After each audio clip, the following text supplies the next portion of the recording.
Hey guys. Hey. So I am Lisa. I'm Cristina. And we are the co-creators and co-owners of City Tasting Box. So we're super excited tonight. We're going to be talking with some great chefs and restaurant owners. And we're also going to be doing the unboxing of our newest box, which is the Memphis and Dallas collab majority box. Yes. So if you guys are just getting to know Cristina and myself, we just want to take a moment to tell you guys a little bit about City Tasting Box. Chris, you want to let them know we're celebrating a year? Yes. We are also celebrating our 1 year birthday anniversary, however you want to say it. And we are very excited about that. Super excited for our first collaboration box. And yeah, we have this unboxing tonight to show you all the goodies inside. So yeah. Yes. So as you guys may know, we started the business about a year ago, and the entire mission is to really bring like new local food makers to foodies like you guys. So we have predominantly been based in Memphis, our hometown, and we are looking to expand. And so one of the first cities that we've worked with in the expansion of City Tasting Box is Dallas. So we're super excited about this box. So without further ado, I think it'll be good to actually get into the box, right? Yeah. So as you guys also may know, we collaborated with We Are Memphis to curate this box. And so I don't know if you guys, well, this is upside down. It's upside down. This is the actual artwork for the box. Yeah. So you see the outside of the box, and this is the interior of the artwork. They show that. Yeah, and then that We Are Memphis. So Chris, you want to take them through the product? Yeah. So of course we always like to start with our artwork. That was Jennifer with original art. She did the artwork for the box, and she literally hand painted the artwork and then made a digital version for us. So we love that. So let's get into the products. All right. So here we have Wing Guru. This is their Memphis dry heat fried pork skins. Memphis Guru is a well-known hot wing spot here in Memphis. As we all know, Memphis loves hot wings. So they started venturing out and they started making pork skins with their seasoning that they use on some of their wings. And of course, I'm starting with Memphis first. Yeah. Then we have Stephanie here. This is Hackberry Tea Company. She has the Summer Romance. You'll get, I believe, 3 tea bags in each one. And these teas can be hot or cold, by the way. Next, we have Makita's Cookies. This is the infamous, world famous Makita's Cookies. They've been in business for 20 years. It is a family ran, family operated business right here in Memphis. You can get a whole bag of butter cookies right here in your box. Yeah, best 3 ingredient cookie you're ever going to have. Butter, sugar, flour, and that's it. And then last but not least, we have Chef Tam, who will be joining us later. This is her gas sauce. It's good sauce. I don't know if it's like censored, but this is from her Spices of Life collection, which is growing and growing and growing. Yeah. But we have her gas sauce. You can basically put this on everything. It is super good. And then, Be Chill Lemonade. This is their original lemonade. They have other flavors where we get the original lemonade. Be Chill. She's what we call a teen entrepreneur, teenpreneur. We love Kenya. Yes. She's dope. And then we have Mama Moore's Gourmet Popcorn. Look at this, y'all. It's a 2 blend. They call it the Texas 2-step with caramel and cheddar inside. Yeah. So if y'all are tuning in from Dallas, y'all should know about Mama You should know about Mama Moore's because this looks good and it does taste good as well. Man, y'all, I ate about 6 of these cookies. These are so cute. So this is Kessler Baking Studio. This is his Texas Pecan Shortbread. He was James Beard nominated, right? And Oprah's favorite. And an Oprah's favorite. Yeah. Yeah, really. You're getting that in a city tasting box. I mean, that's super cool. And then last but not least, from Dallas, we got Smokey John's barbecue rub. You know, we had to put some form of barbecue in the box. It's Texas, it's Memphis. We had to do it, right? So, and then we're also going to include some We Are Memphis swag. Here's one of their shirts. Bring your soul. It's super comfy. And then we'll also include an edible Memphis magazine in every box. This is their Black-owned business issue. And so again, look at that dope artwork. Yes. And this box is recyclable. I mean, you can literally use this again if you want.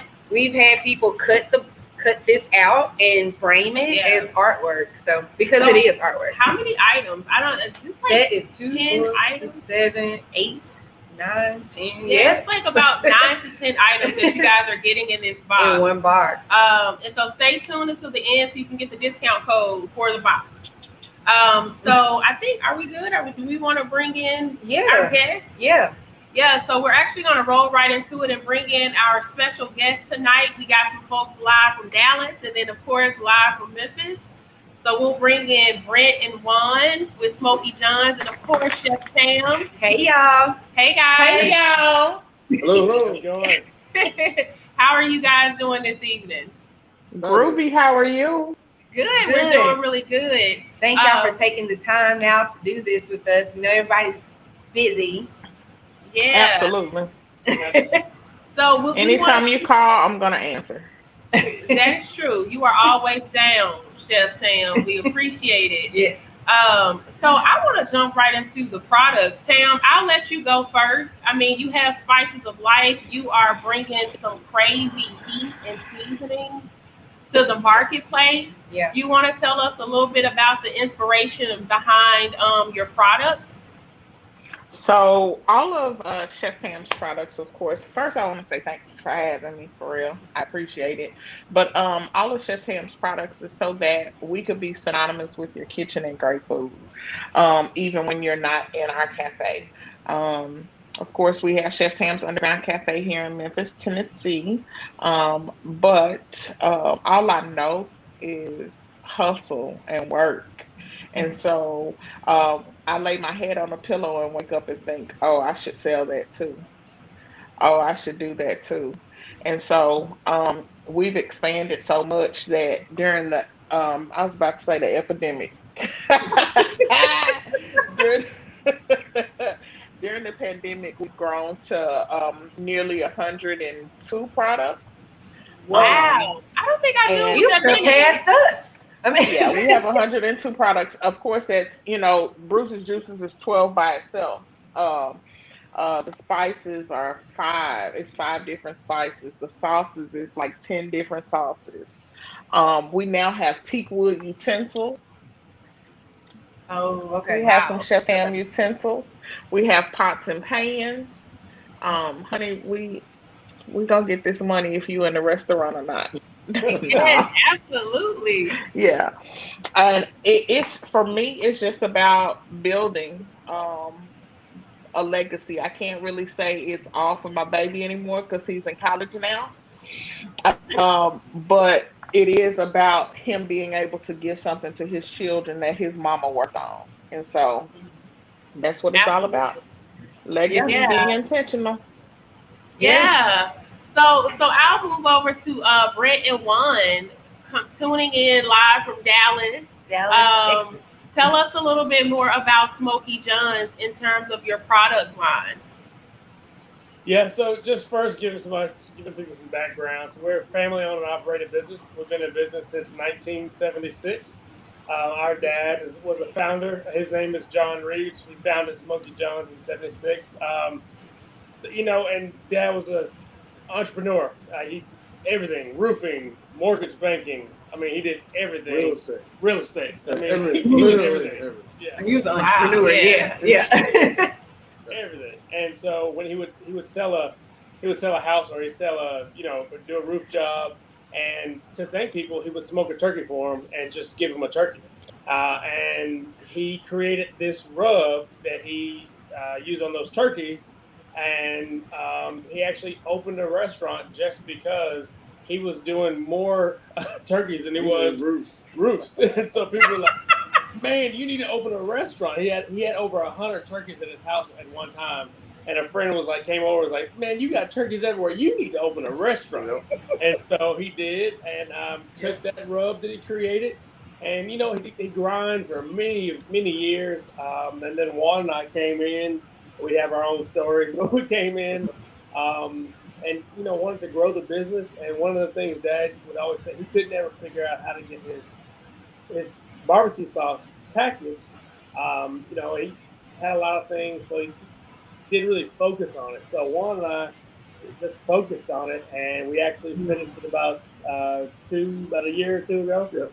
And we really want to give people that aren't in Dallas, give them that flavor. If they can't get food from us, they can at least make some Smokies at home. And compared to what Tam was saying too, we're that second generation. Our dad got it started, and he got pretty far in some certain areas. The thing he didn't do is he didn't become a national brand, and that's what we're working on now is getting our sauce and rub across the country.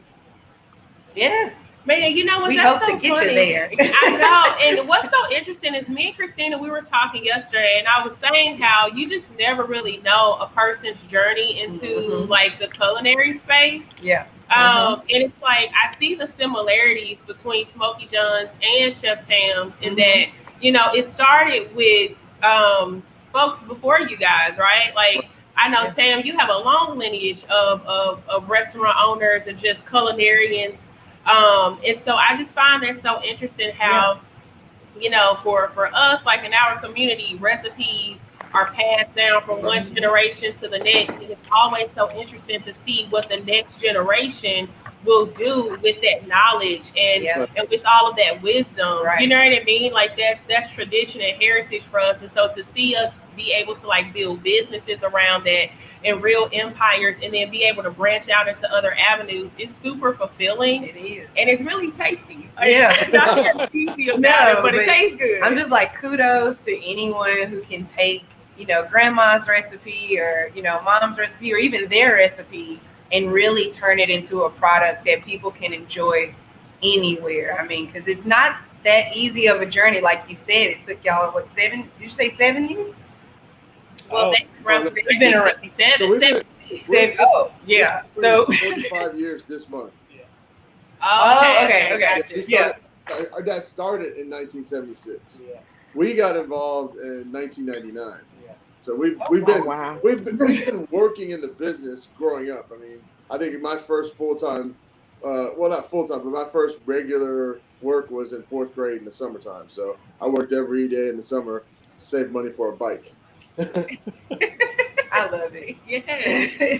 So I feel like quite naturally, me and Cristina, we're Memphis natives, right? We got to get into this conversation about Texas versus Memphis barbecue. We got to get into it. And we got Tam. We've adopted Tam, but Tam is still very much so committed to Texas style barbecue. She's a very Look at Tam. So she's our complex Memphian. She is, but we respect that, right? Do you guys want to kind of go through and break down the difference, like from y'all's perspective, the difference between Texas style barbecue and Memphis style barbecue? I think it's pretty simple. We start with a cow. You guys start with a pig. Yeah. Absolutely. I was just about to say that. Yeah. That'll do it right there. If you're talking Texas barbecue, you want to try their brisket, and then you're gonna try their ribs. We do the dry rub ribs, but honestly, for us, it's not a competition because it's just greatness in different places, right? I mean, No. What we're gonna do is tell the truth. And the truth is, Texas barbecue, hands down, is absolutely better. Period. Point blank. There's like no question about it. Texas barbecue is better. I've been in Memphis since 2015, and I have yet to find barbecue like I do when I go home.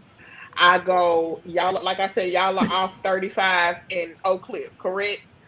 we're on Mockingbird. Mockingbird.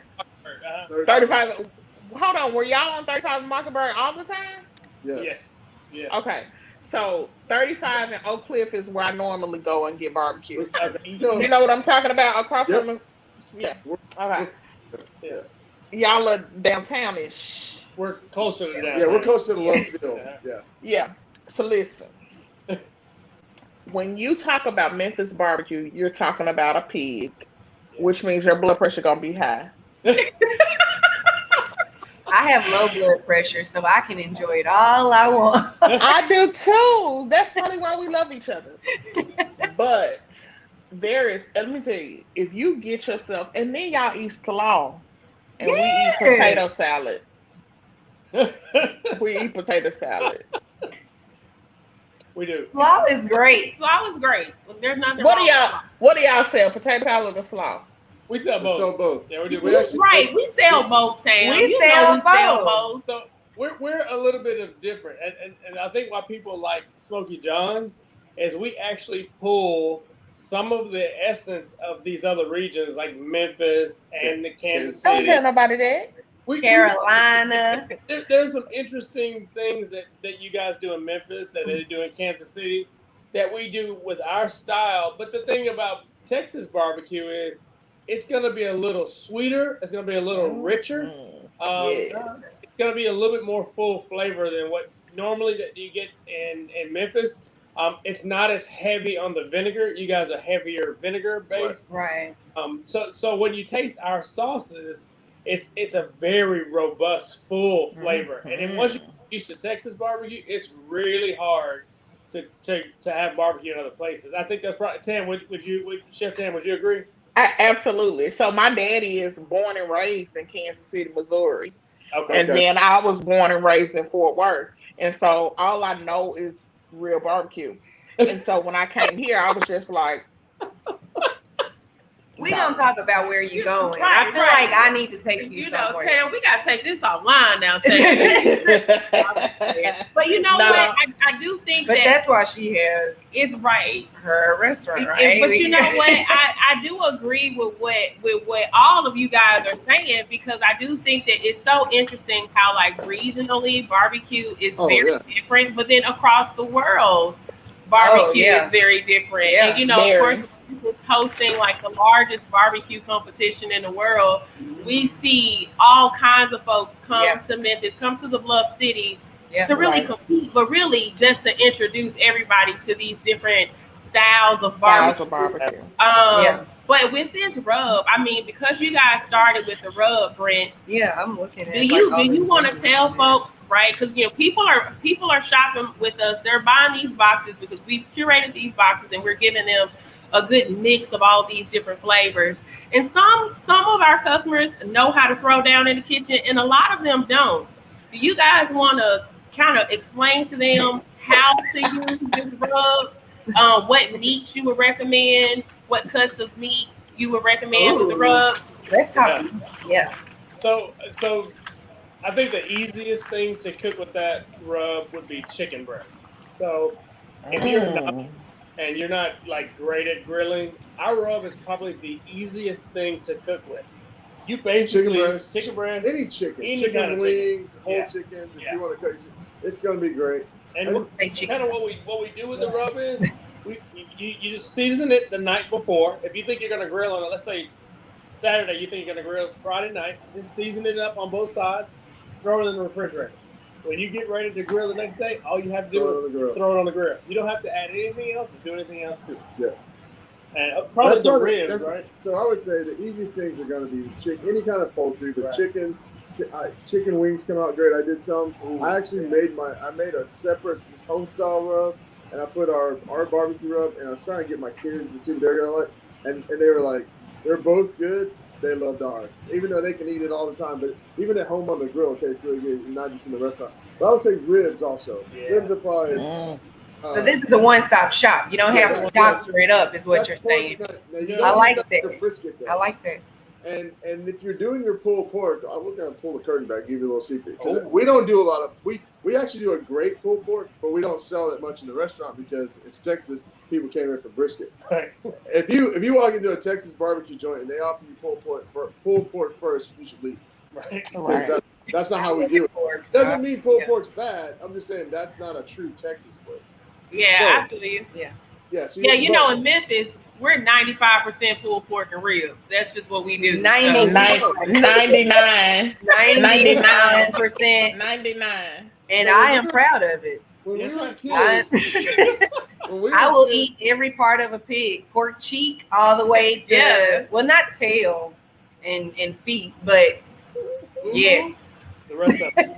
So that was right ahead. That was a good point though about the rub. You don't need anything. You don't need anything else. Yeah. You don't want to add anything else to it. You want to try it because it's full flavor. But I wanted to say one thing about Tennessee in general.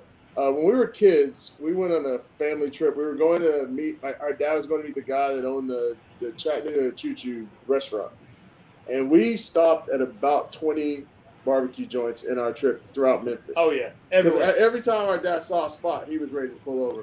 So we've had our share of Memphis barbecue, and it's, to me, it's all like every region has something to offer. I think. I'm sorry, Tam. I've traveled a lot. I'm just saying. I think every region has something to offer. Now, I don't go to, if I'm in Memphis, I'm not trying to have brisket because when I've had it, it was horrible. Right. So if I'm in Memphis, I'm going to try the ribs. I'm going to try the pulled pork. That's what we're going to do. Y'all get down on that. Now the ribs are good. The ribs. I'm gonna tell you what I wasn't fond of or knew nothing about growing up in Texas. A rib tip. I never heard of even eating a rib tip until I got here. And then when I got here, I was like, well, where this come from? Rib tips, yeah. Well, that's a financial thing, honestly. Everybody can't afford to just eat, a rack of ribs every day. That's almost like a luxury. It is. Yeah. Yeah, I love rib tips now. That's the best part. How do y'all feel about putting it on like potato salad or like deviled eggs and what else do people and baked beans? I mean, yeah, you can definitely put it on baked beans. We actually have several customers that actually put it on their fried chicken. Okay, yeah. They actually put it on salmon. We've got people that put it on their salmon. If they're putting salmon on the grill, we actually have we've got a team member who she puts it on her husband's shrimp when they grill it. Yeah. So, I would do that too. Okay, yeah. There you go. So let's go to Tam. So let's get into the gas sauce. The gas. So what's the inspiration behind this sauce and how do we use it, Tam? Was this your first sauce, by the way? That is the first sauce. Okay. That's a smart mouth sauce. We just want a little heat, but we, in Memphis they love some ranch. Like no matter what, they want some ranch. And so we were like, we can't just keep giving people regular ranch. We got to come up with something. And so we were playing one day, and I was like, wait a second. I think, what is this? Well, wait, hold on. Before I knew it, I had eaten like 10 wings, and I was sopping the sauce. And I was like, bro, wait, hold on. This is really good. What are we going to call it? And my husband and his orange mouth. Memphis. Yeah. Like, I mean, it's just good ass sauce. Let's call it good ass sauce. And I was like, Nick, no, wait, we can't call it that. And he's like, why not? That's how you keep saying. Every time you eat it, it's good ass sauce. And so I was like, wait, can we just call it gas? And so it became gas sauce. And we're still bottling. We now have a co-packer for our spices, but we're still bottling the sauces. And as soon as I pour those bottles up, they're gone. Like people buy 3-4 bottles at a time. We're shipping them every day. They love the gas sauce. They love the hot sauce. And really all of that, I think that the pandemic pushed us more than we knew was in us, because I started my garden and that's how we started the hot sauce.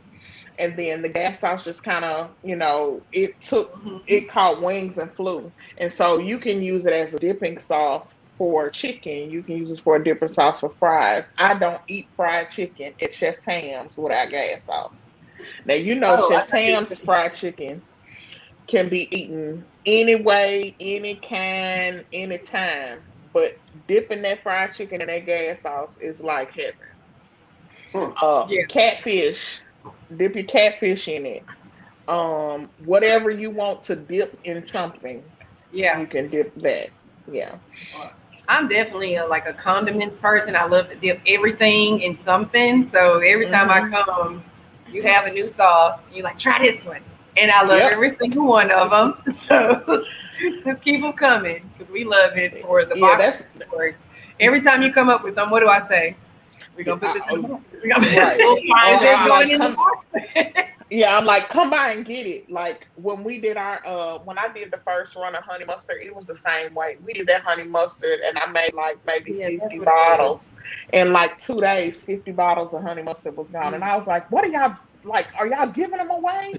Ain't no way y'all. And they're like, no, we sold those honey mustards. And so Mhm. it's a different spin on business for us. We don't, as much as we focus on the restaurant, we can see money in other ways, especially when Yeah. people are at home and want to cook or don't really want to be out in public. It's the perfect way for them to take Chef Tam's and Smokey John's home. Yes, it's so funny that you say that because just being from like a more traditional restaurant background, when you come in and you think about how to expand the sales in the restaurant, you look at the menu, you look at the bar menu, you think about catering, and I would say 10 years ago, products for chefs and restaurants wasn't really a focal point. And Mm-mm. so, everyone at this point pretty much knows the pivot story for me and Christina with the launch of City Mm-hmm. Tasting Box. Having come from the tours, Christina, started the tours. She couldn't do that, in the pandemic. So we had to figure out, okay, what do we do? How do we keep the Memphis culinary scene alive? She's looking for all of these different food vendors and food makers here in Memphis. And so we were able to bless really to be able to connect with like-minded people. Tam, you were doing so many crazy cool products. Talk a little bit more about that. Both of you guys talk a little bit more about how the pivot, into packaged goods, how has that helped your business over the past 16 months? Brent, Um, you guys want to go first? you You go go. ahead, Chance. Yeah, I'm taking a pen and paper to listen Yeah, to we're you. taking notes. So for Chef Tam's, we just signed a lease on a warehouse because even though we currently have a massive restaurant, we started out. My story with Chef Tam's is Cristina actually was just a foodie. She hadn't even really started her first company yet, and I was Right. a chef at another restaurant, and that restaurant ended up shuttering and closing. And she was like, "Hey, there's a building you should go check out." And I'm kind of bougie a little bit, and so she sent me to this building, and it was a little house, and I was like,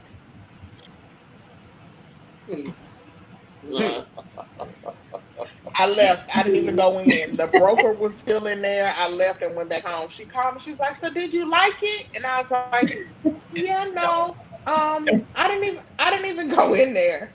And she was like, "Tam, I'm telling you, I think it'll be a really great starting point."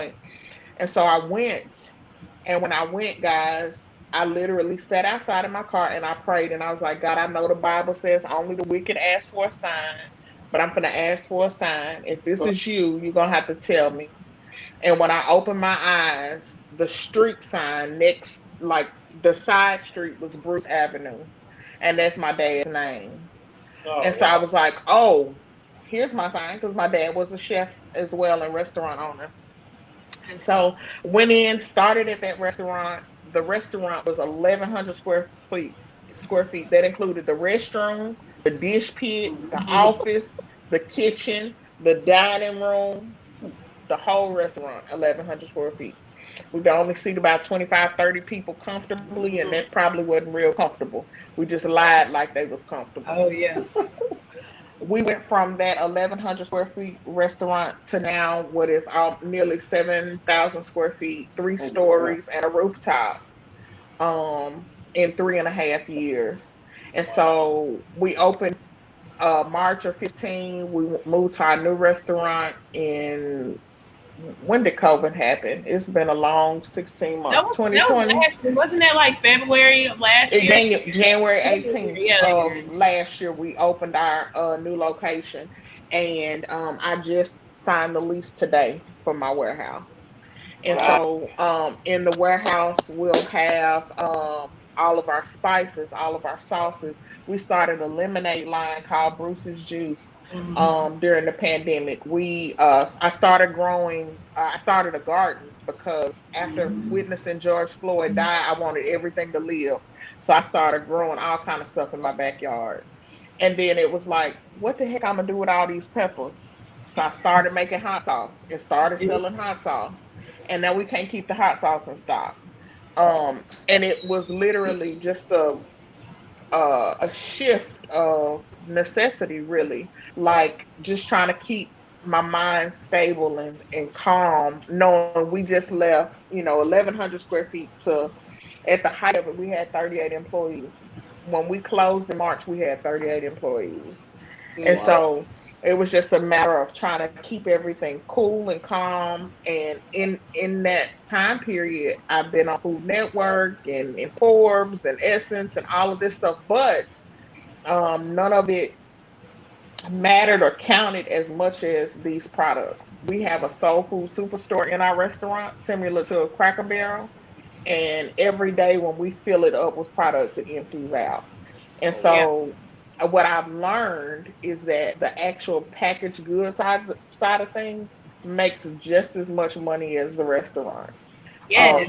And if it's online, it makes money when the restaurant doesn't. Yes. And so I just kind of secretly said, hey, by the way, I have my utensils. They finally came in.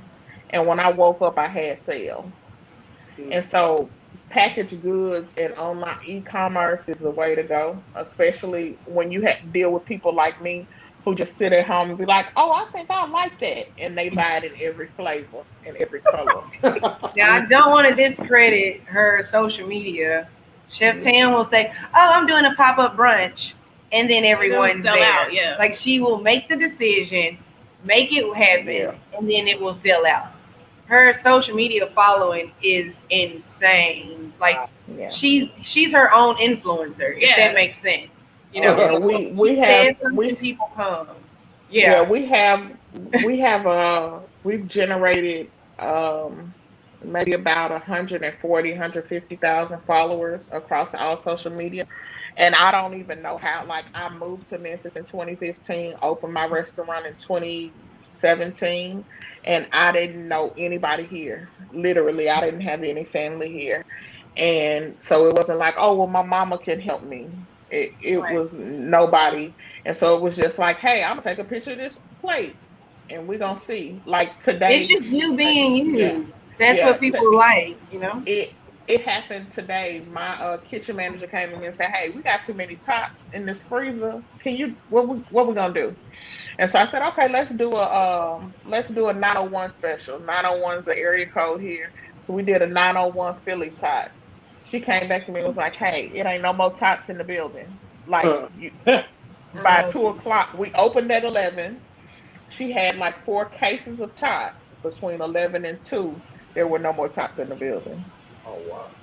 Yeah, Tam, you got a cult-like following. You have that following like a food truck company. You know how like food trucks have like you're looking for it. Yeah, like that's what you have, and I mean it's golden. I love it. I praise the Lord for it. Yes. That brunch box you did. Yeah, that was insane. That was good. But I do love to hear that though, because again, it's about figuring out how to pivot and where you can win. Right.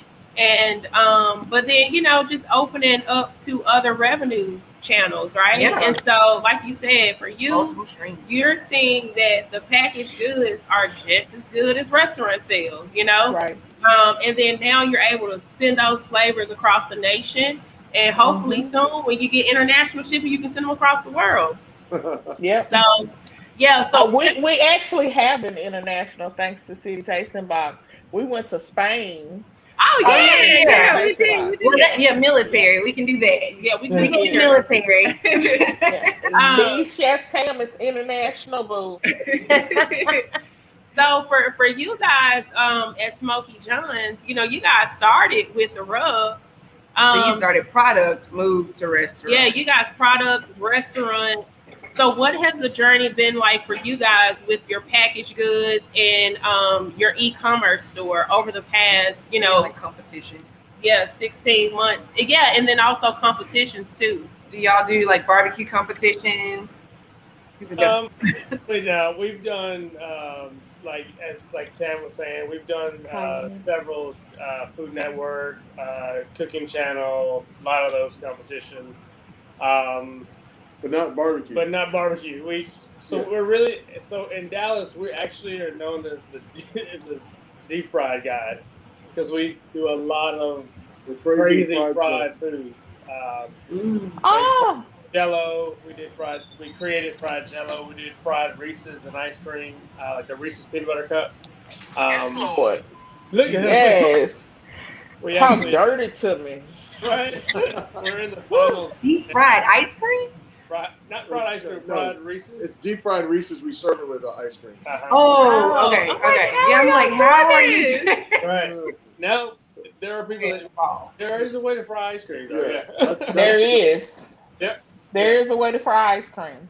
Yeah. So we're basically, so our business is like we're restaurant, catering, and concessions. Yes. The product is new to us. Yeah. That's something our dad always wanted, but during the pandemic, that's where we finalized it and got it going to where we got our sauce and rub on the market. That's something that our dad literally, his whole thing was, we want you should be making money while you're sleeping, son.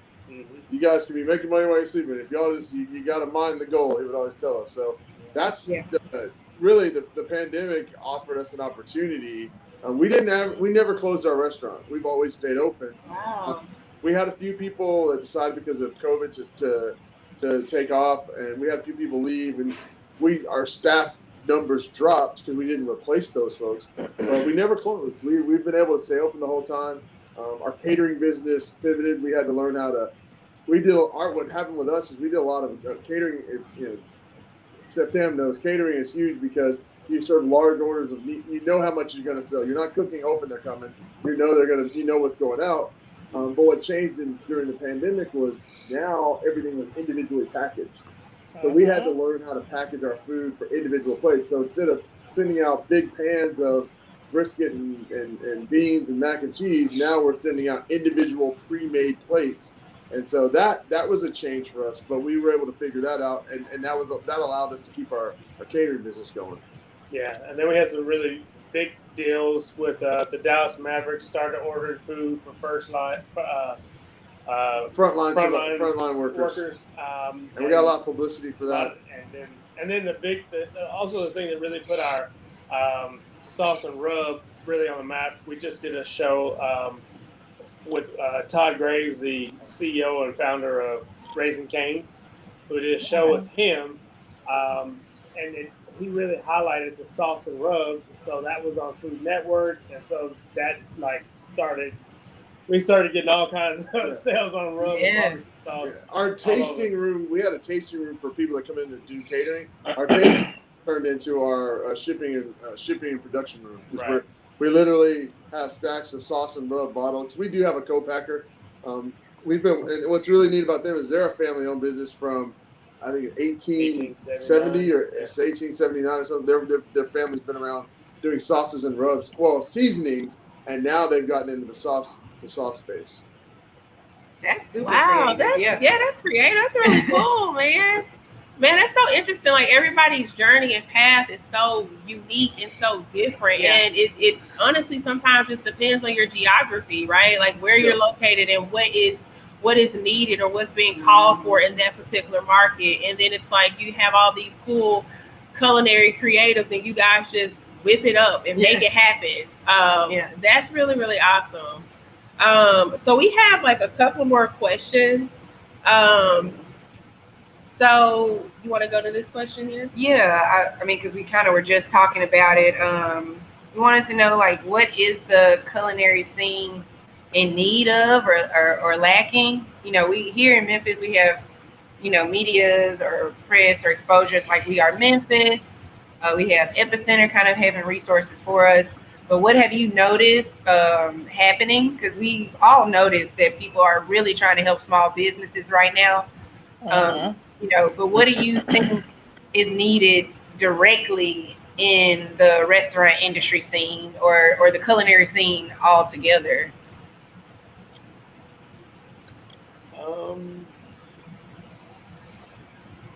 So Okay, we didn't lose you. Oh, wait a minute. I think they froze. The screen may have gone out, but I was gonna say Oh, there they go. oh, you guys there? Well, I was gonna say for me and Cristina, we are. Well, I would say really, Cristina, this is a big point for Chris, and it's that we communicate out, eat local, be kind. And so we're huge supporters of the eat local movement. Really, it's a lifestyle. And what that really means is, being patient as consumers and customers, just being patient and lending grace to small business owners in this season, especially restaurants, just because, you guys are really operating in an ever-changing landscape right now. And so sometimes service times may be really high. Oh, they can't hear us. Oh, yeah, they can't hear us. So, Tam, I'm going to keep going, and then I'll let you answer this question in terms of, what would you guys like to see in terms of resources or from your customer base? What do you feel that the culinary scene is missing right now to better support restaurant owners and chefs and food makers? I don't think that whatever the scene is missing is necessarily from our customers. It may be from our support systems, such as health departments and stuff like that. About 2 weeks before our numbers took a serious spike in terms of the new variants, we made a call to force masks back in our restaurants, right? And I think that if we could get clear, concise communication from the health departments or the CDC, we could kind of navigate this space a little better. Yeah. And when we don't get that, then we're put in a position where we just gotta make it. Gotta make it as up. we go. Mm-hmm. And so doing, the customers don't necessarily like that, but we have to think about, like, for me, we've only had like 3 or 4 people like, no, we are not putting on a mask. We'll go somewhere else. Well, okay, that's great. Have a great one. Because I got to think about the fact that this server that's serving you has a 2-year-old at home, and you're not going to have your spittle on her when you talk. Right. Mm-hmm. And so I just think that communication amongst the governmental officials, and then communication and acceptance and patience from our customers, I suppose. Yeah. So eat local and be kind. Yeah. That's it. That's so smart. I really had not even thought about that, Tam. Oh, I did. But you know what? That would make a world of difference if there was streamlined communication. Yeah. Because I mean, it changes so much, and I'm not an avid like news watcher, so I'm like kind of behind the 8 ball. So like sometimes Chris will have to call me and say, "Hey, this is happening," and I'm like, "Man, well, this is going to affect our restaurant folks in this way." Right. It's always something every single week that's happening, So like I said, for us, we encourage customers to eat local, be kind, and just give that grace to all of the restaurant staff. Especially, those on the front, like the service folks, the absolutely. Restaurants are some of the hardest businesses to run. I always say it's like a concert, like you're like a grand, maestro in a way, because everything has to run perfectly. If a food truck comes in late, that can throw off your whole day. If a shift manager is sick, that throws off your whole day. The hostess. If the hostess doesn't show up, you know what I mean? Wait, you just named 2 of the 3 things you just said happened to me today. Yeah. And it's always something. Cisco was 2 hours late, and my manager was sick. Yeah, and I think customers come in and they don't really understand that, and I get it. We are paying customers and we do want good service, but right now, this is just a season where we all have to extend a little bit more grace to each other, and just and just remember that our dollars count. And so when we can shop out, when we can dine out, we encourage people to eat local as much as possible. So Brent and Juan, I think you guys are back in. It looks like your sound is working. So the question that we put out there is, what do you think the culinary scene is missing, or what do you think your business would benefit from in terms of resources, things that you would like to see your consumers understand or know about the pandemic and the way your operations are set up? One thing that Tam just said is it would be super helpful if There were guidelines. there were Actual CDC guidelines. coming from the government directly to the restaurant industry, and not necessarily the news media outlets first. So that way, as you guys are trying to, operate right now, you know what I mean? You can kind of like operate a little bit more smoothly. Yeah. What would be something that you guys would like to see in the industry right now?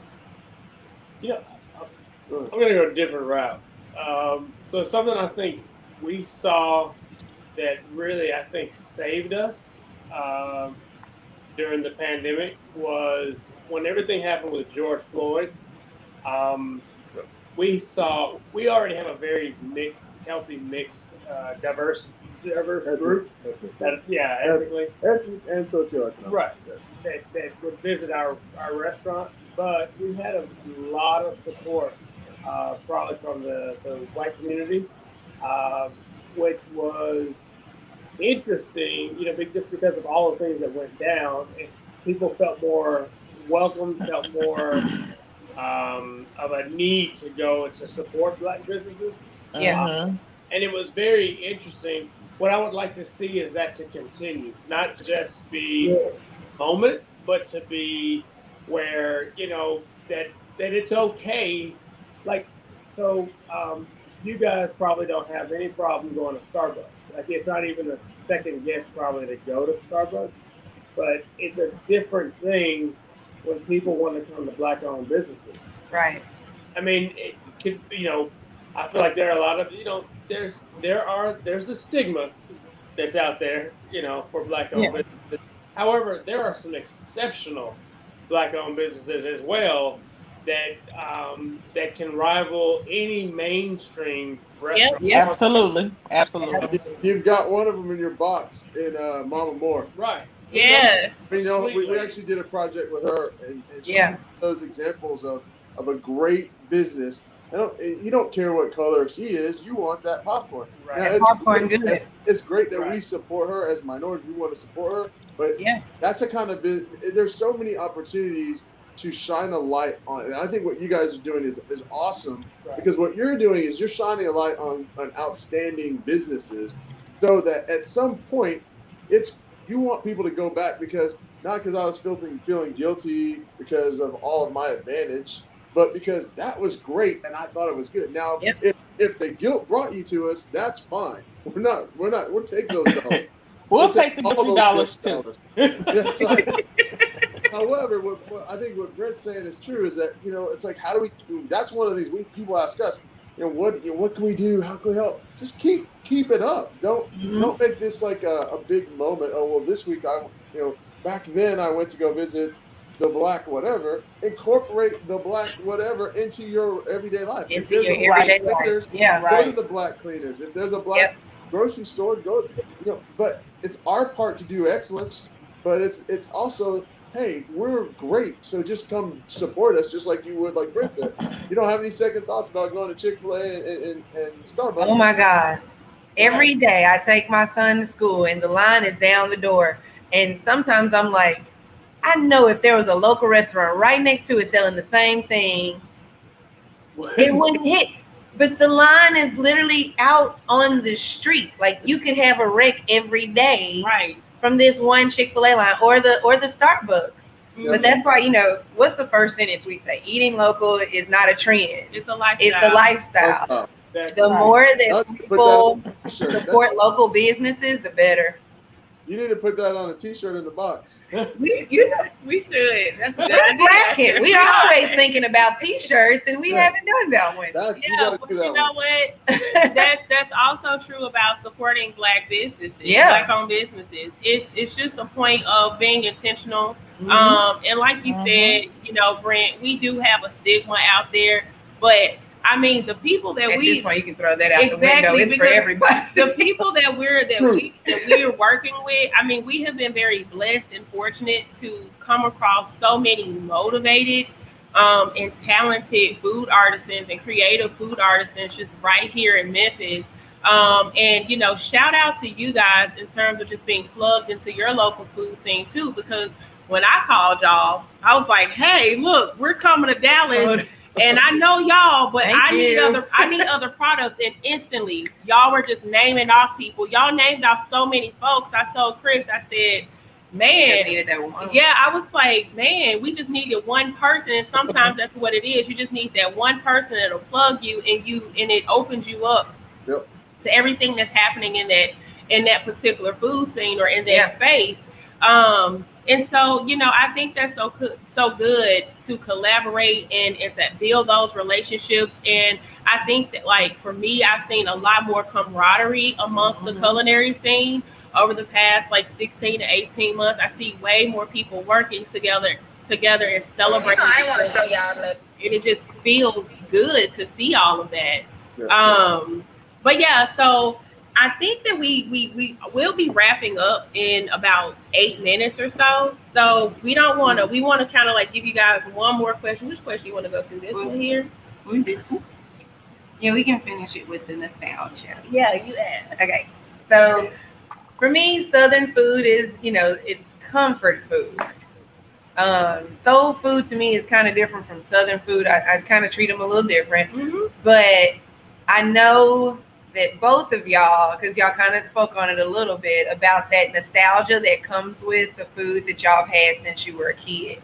What is the one thing that you eat and it instantly takes you back to like childhood, like sitting on the couch? For me, it's like apple pie. I know that sounds real country, but Mine is probably sweet potato pie. So it's either apple pie or it's catfish and spaghetti, which Tam, don't go there.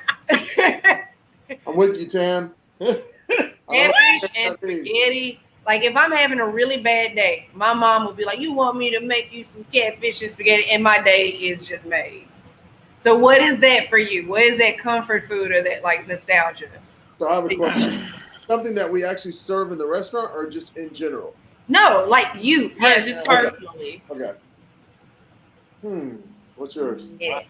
Have a moment. Take a moment. Yeah, take a moment, and I'm gonna Take a ask moment. Chris about this. So wait, she don't do catfish and spaghetti? No, she. Okay. I never even heard of that. So she doesn't eat it. I mean, you know, chefs have stuff on their menu that they don't but eat. it is good. But she realized she's in Memphis. That's a Memphis thing. And she has a soul food restaurant. So you gotta serve catfish and Unfortunately, spaghetti is an entree. It is not a side. I mean, you can do it both ways. Damn. You could make me a plate of your spaghetti, and I can get a side of the catfish nugget appetizer, and I'm still gonna have catfish and spaghetti at your restaurant because you made it good, and that's your fault. You could have made it nasty, right? You chose to make it really good, and then she put it in the sandwich. She did. So yeah, that's on you so at this catfish, point. So let's just be clear: catfish and spaghetti is a thing, and we eat it with coleslaw. And y'all gotta leave us alone about that. End of that conversation. With some white bread and stop messing with us about that. We eat that, and it is delicious, and we love it. Hold on. Yeah, So we are hot country. sauce when you and say coleslaw. when you say catfish and spaghetti, are you putting? They're separate. They're separate. But hey, Tam made So fried cat. It's fried catfish. It's fried catfish. Spaghetti with meat in it. And some sauce, and then they eat it together. If you give a Memphian spaghetti, even if it has tons of meat in it, they're gonna look at you and say, "Where the meat at?" They eat it with pork chops. They eat it with chicken. They eat it with fish. Yeah. They need Barbecue. meat to go with their spaghetti. Look at their face. Like a side? Yeah. Yes, as a side. Spaghetti as a side. Hold on, and check this out. Don't Spaghetti go to with barbecue. meat? Yes, and hold on. Don't Yes, go we to the also have barbecue barbecue restaurant. spaghetti. They got barbecue We spaghetti don't too. talk about Yeah, that. we though. do that. But yeah. Can we freeze that shot? Can we freeze it? We'll talk about that on another call. We'll unpack that on another call. Wow. Come We to need Memphis and I'll Iyanla. give you a tour. No, you just need Iyanla to fix their life. They just need a whole She said, therapy y'all- session. I knew this was gonna do. But that's my moment. Okay. Wow. So I would say my moment is two things. One would be strawberry cake with strawberry icing. Okay. Like I'm talking box strawberry cake, nothing fancy. Box strawberry cake with them little speckles and that pink icing. That takes me to childhood. Now this is gonna be really super gourmet and bougie. My daddy used to smoke pork chops and stuff them with cornbread dressing when I was little. So smoked stuffed pork chops. Now that's something. And listen, Whoa, yeah. He- I didn't even know you could stuff a I I pork just got chop. hot. Woo. Yeah, should get you a good thick pork A chop. good thick one.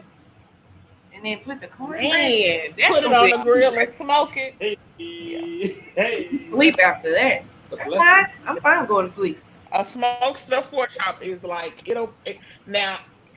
I wouldn't recommend slapping my mama. You could slap somebody's mama after eating that. After that, Indeed. Yeah, and I think that would be Yeah. what's So yours? All right. I'll say mine. So I'm gonna go with Chef, but I've got two things, right? So one thing that if I eat right now takes me back to childhood, and like I love it, and every once in a while I just crave it. A really good peanut butter and jelly sandwich. PB&J, yes. Oh my god, a peanut butter and jelly sandwich with some Cheetos, like, oh, I just. did you say put Cheetos in the PB&J? Not in it. No, on the side. No, on the side. Oh, That's crazy. He ain't say Oh, that. come on. Don't do us. Daddy, you can't criticize anything. And then oh. Right. my other one is gumbo. Our dad Oh, used to make some amazing gumbo, and anytime I like have gumbo, it just takes me back to when we were all in the kitchen just working on making gumbo. So that's my nostalgia. Yeah. I'm finna see how real they really are based on what Juan says. Let's So, see. probably Uh-oh. my two things that get like my childhood things are probably sweet potato pie. I'll try everybody's sweet potato pie because I'm always in search of the great one like our grandmother made. Yeah. So that and probably I'm my comfort food of all comfort foods is fried chicken. Oh. Yeah. Yeah. Oh, so I was waiting on one of y'all to say bolo. Oh no. we don't do Okay, that. so I did when I was a kid. I ate it so much that I Baby, that bolo that thick.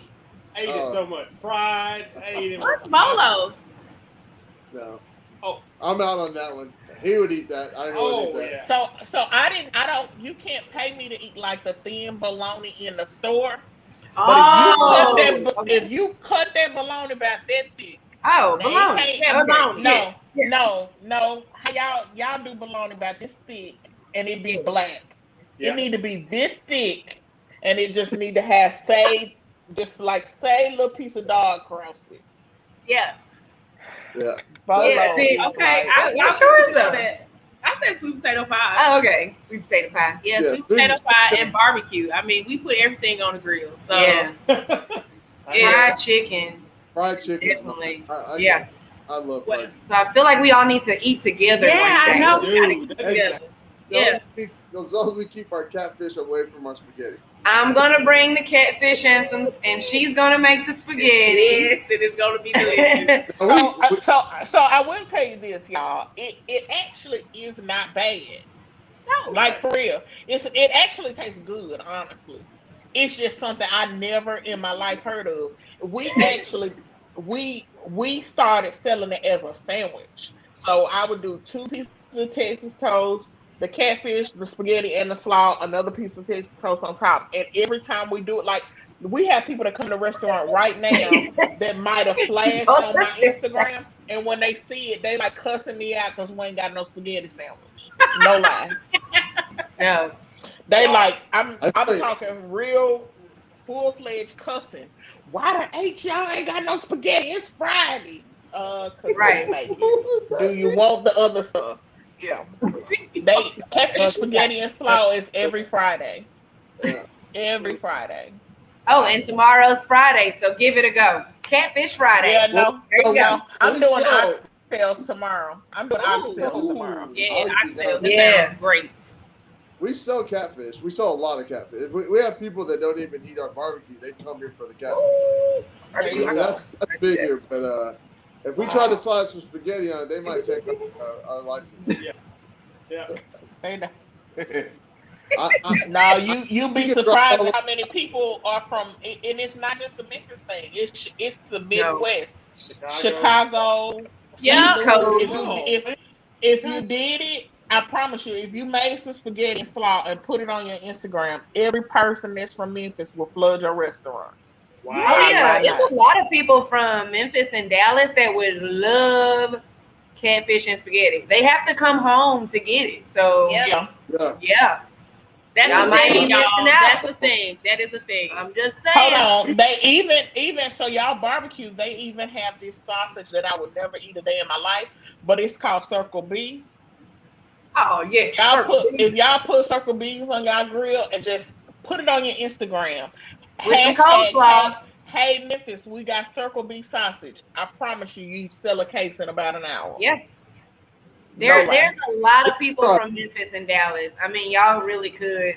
Seriously. And when they come home and buy cases of their sausage and take it back with them.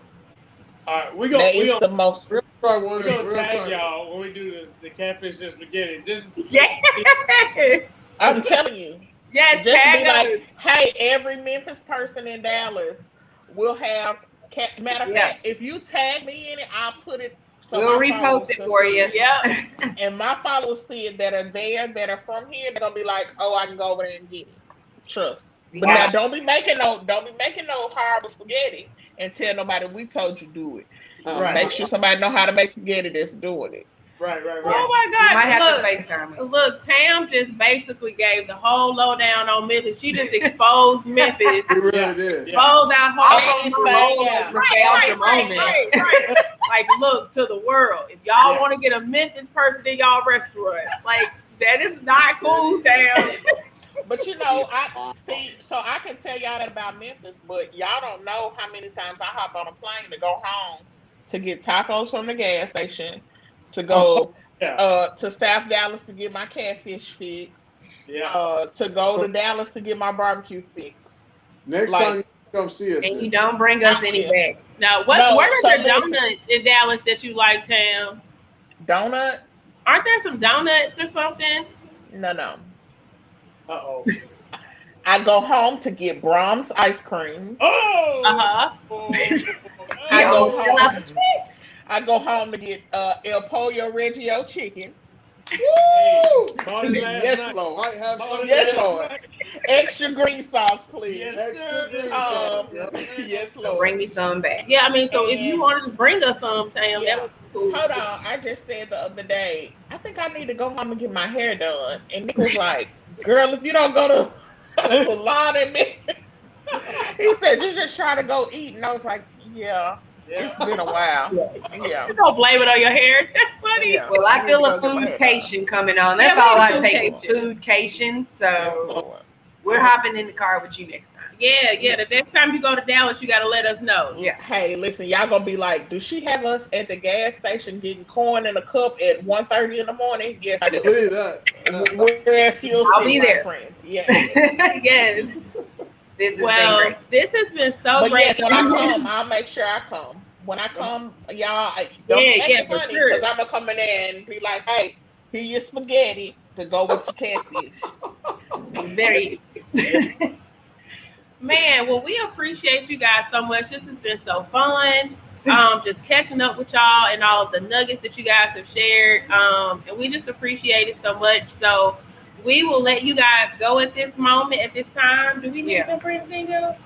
No, I just want to tell y'all thank you again for being a part of this. You know, we know it's super crazy and super busy all the time. So thanks for giving us an hour of y'all's time so we can catch up and meet and just share the joy of what we're all doing. Yep. Yeah, absolutely. And so we'll let you guys go. We'll stay on to give the viewers a couple more details about these discounts that we got. So we will catch you guys on the flip side. All All right. right, thank you. Thanks so Bye-bye. much, guys. Thank y'all.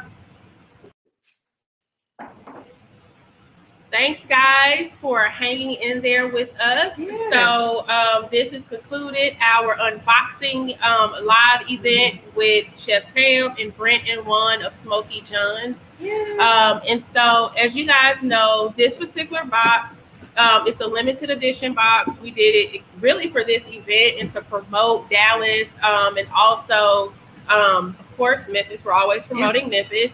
And so we will keep this box running until it sells out. So if you want to take 20% off of this box, you use code Dallas20 at checkout. So you just go to citytastingbox.com and right there on the home yep, page. right there. Select the box and it's Dallas20 and it'll give you 20% off of this box. And I think that's it. And that's it. Thank y'all so much. We're super excited. This is our first collaboration box. We definitely plan to do more things like this. So this was our first test and we are very excited about it. So thank y'all for tuning in. Thank you for the people who've already ordered boxes. Those should be out by now and shipped and on your way. Yep. And we hope to sell out very soon. Very soon. And again, thank you so much to We Are Memphis for producing this event. We appreciate y'all and everything that you guys do for our city. Thank you so much, y'all. Oh, and as always, eat local and be kind. Bye, y'all. Bye.